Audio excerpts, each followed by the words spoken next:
वाले तने कहतन कि हम ज्यादा समय ना ले ना बहुत कम समय ले इतना कम समय ले तने रुआ कि बड़ा पाल धरावल जी काल रुआ बच्चा दे दे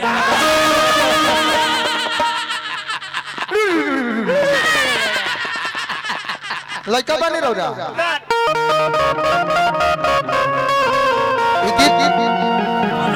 लइका कौन है चुटकीला हमारा मेहर को कहले बने का तो हमार ऊ है लिंग बा माई क्रिया खाते न कर जवाब हम ना दिहने अपना बाप के लइका ना लिंग ना टाइट बैठा रहे ना लिंग टाइट ओ करले बेसी बार हम ना जवाब देने तो जौन कहि तो हां हमारा टूटला गोड़ पर मत जाए हां जौन करवा आदि है वो ठीक बा वो टूटलो गोड़ पर काम करी इलाई हटे गायत्री बाबा के बाबूजी गौले रहल सिंहासन ठाकुर जी कि नदिया किनारे हमरो गा एक कान्हा होते इहनु दिक्कत बा अंग्रेजी में लिखल बा पढ़ा बा लिख the heart city Kolkata restaurant देखी तक कितना झट से बता देनी हमरा पढ़े में फायर भी के बेरा हो जाए बुझाला कि पटका पटकी कोइले बहिन हुआ हल्दी स्टेट बैंक के सामने तो का पैसा देता नहीं कब आई जा तो जो घेर के हमने के खिया देबे के बा पता ना खे कि पेट झरे लागो यही लइके नदिया किनारे हमरो गा एक कान्हा होते कितना पुराना लग रहा है अशोक भैया पवन सिंह गइले एकरे के माज के खंघार के एकदम चिकन कर दे होली में गौले कि चोली चोरा के भागल छो भौजी ओ ठंगल रहली कहले कि सीजन भर बाजी तल्लामा गौले कि हमेशा बाजो कौन गीत गौले कि कच कच मारो दारुआ पियर भरा वाली तो सब जगह गावल तो हम हो गौने का गौने कि बोलता इशारा में बुढ़ारी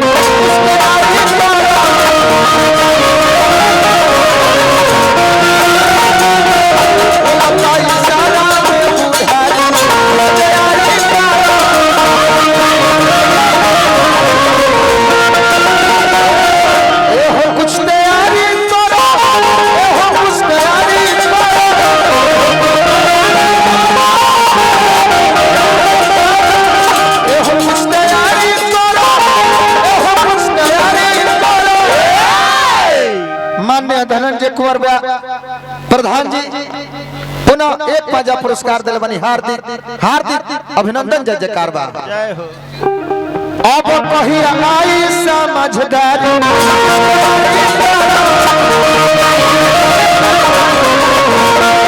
अब कही आई समझदारी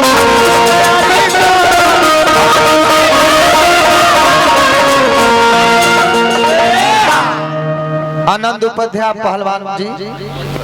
हमारा अखिलेश बाबा के बड़ भाई बानी बहुत बहुत रुपया पुरस्कार देने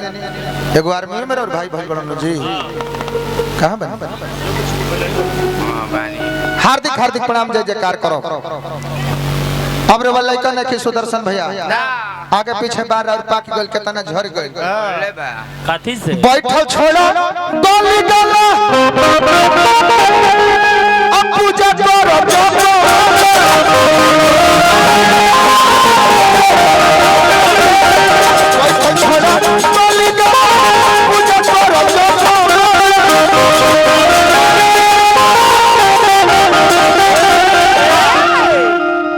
नाचतानी निमन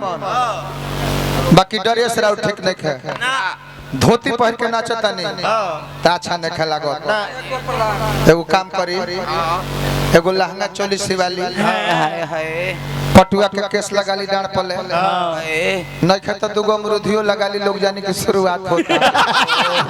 ना तमीज के फुलाइए देव जाबे जननी बैठल छोड़ा गली गाला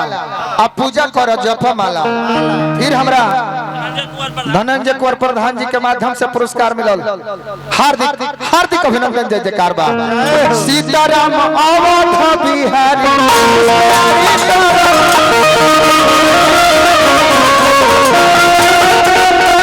सीताराम अवध बिहारी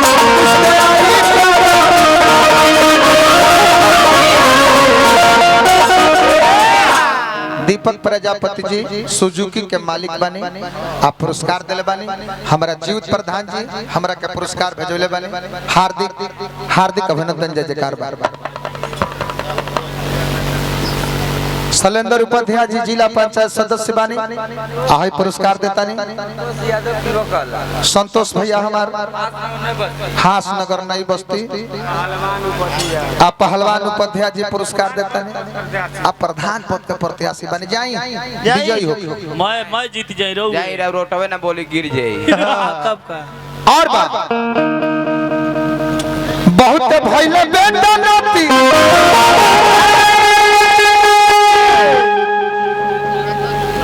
राकेश साहनी जी और संजय साहनी जी कमेटी के ओर से रुपया मिलल बा। एक कमेटी के तो जवाबे नहीं खे।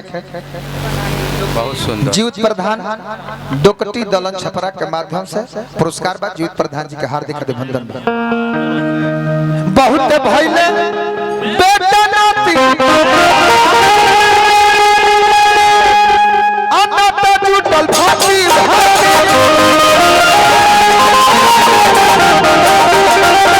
बहुत भइले बेटा नाती अन्नत जुटल भाती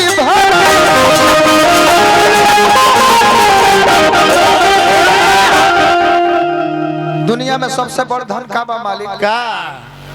बेटा बेटी ना घर द्वार जगह जमीन बिल्कुल नहीं। सबसे बड़ धन बा अगर दुनिया में अशोक भैया जी तो अपन शरीर स्वस्थ बा तो मैं धन सुखलान बा, और शरीर स्वस्थ नहीं खे तो सब धन जानी की माटी लेखेगा। मित्र बानी हमारे धीरज भैया बहुत बहुत रुपया पुरस्कार देनी। हार्दिक हार्दिक अभिनंदन, जय जयकार बा। बहुते भइले बेटा नाती आ नाता जुटल भांति भांति। कहिया ले बेटा बेटी नाता बाड़े, कहिया ले जहले कुछ बैंक बैलेंस बा, देही में जान बा, चलती में गाड़ी चले लेनु हां जी तो लोग जगह जगह पर ब्याजी आई दुगो सिंघाड़ा खा ले आई ना नाश्ता करके जाए आई ठंडा पी ले आई मार्केट में बाड़ा तो हाई मार्केट में बानी वही के दिन बाकी गोड़वा टूटल को लोगवा बैठा के सुन लेता। अजय यह मार्केट खत्म हो जाए कितनो लौंडा लेखा ना चल जाए सुदर्शन भैया केहू पूछी ना चल हट ए बरा चारों शीशवा चढ़ा के चलतन जा तब लोगवा शीशवा के यहां के कहते के ब्याजी ए खोली महाराज तनी शीशवा खोली प्रणाम। अजय मार्केट से खत्म हो जाइबो चारों फटाकवा खोल के जलबन अरे मार्केट से खत्म बा जाते जाए दो ना साफ बैठ गइल बा हटा देख ली तो चाय पिए लगी केहू गाड़ियों ना मारी जाके बहुत भइले बेटा नाती आ नाता जुटल भांति भांति। कलला कन्हैया जी से यारी